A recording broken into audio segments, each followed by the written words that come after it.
মালয়েশিয়ায় বাংলাদেশি শ্রম বাজারের উত্থান একটি দীর্ঘ ও জটিল প্রক্রিয়া। 1976 সালে বাংলাদেশ থেকে শ্রমিকরা বিদেশে যেতে শুরু করে। তবে মালয়েশিয়ায় এ যাত্রা শুরু হয় 1976 সালে মাত্র 23 জন শ্রমিকের মাধ্যমে। আনুষ্ঠানিকভাবে দুই দেশের মধ্যে শ্রমিক নিয়োগের চুক্তি হয় 1992 সালে, যা শ্রমিকের প্রবাহ বাড়াতে সহায়তা করে।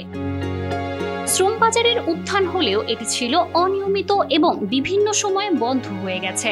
1996, 2000 এবং 2012 সালে বিভিন্ন কারণে মালয়েশিয়ায় বাংলাদেশের শ্রম বাজার বন্ধ হয়, কিন্তু পরে আবার চালু হয়। 2018 সালে প্রশাসনিক জটিলতার কারণে আবার বন্ধ হয় এবং 2021 সালের শেষে একটি নতুন সমঝোতা স্বাক্ষরিত হলেও বাস্তবায়নে সমস্যা দেখা দেয়।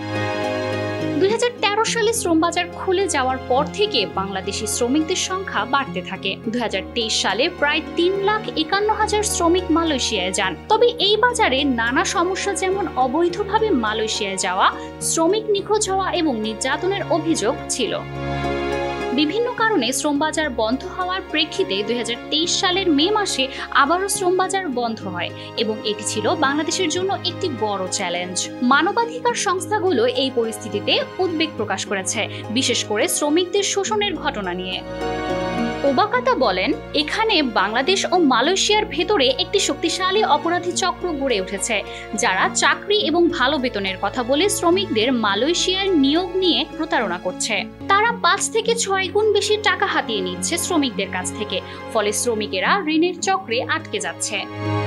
তিনি আরো বলেন, এছাড়া নির্দিষ্ট কোম্পানিতে কাজ না পাওয়ায় শ্রমিকেরা অবৈধ হয়ে পড়ে। এই অবৈধ শ্রমিকদের যারা চাকরি দেয় তারাও এদের শোষণের সুযোগ হাতছাড়া করে না, ফলে সমস্যাটা এখানে বেশ গভীর। তার মতে, বাংলাদেশ এবং মালয়েশিয়া দুই দেশের সরকারকে শ্রমিক নিয়োগের পুরো প্রক্রিয়া সংশোধন করতে হবে, যেন শ্রমিকেরা নির্যাতিত না হয়। 2024 সালের 30 মের পর থেকে আবার বন্ধ হয়ে যায় মালয়েশিয়ায় বাংলাদেশের শ্রম বাজার।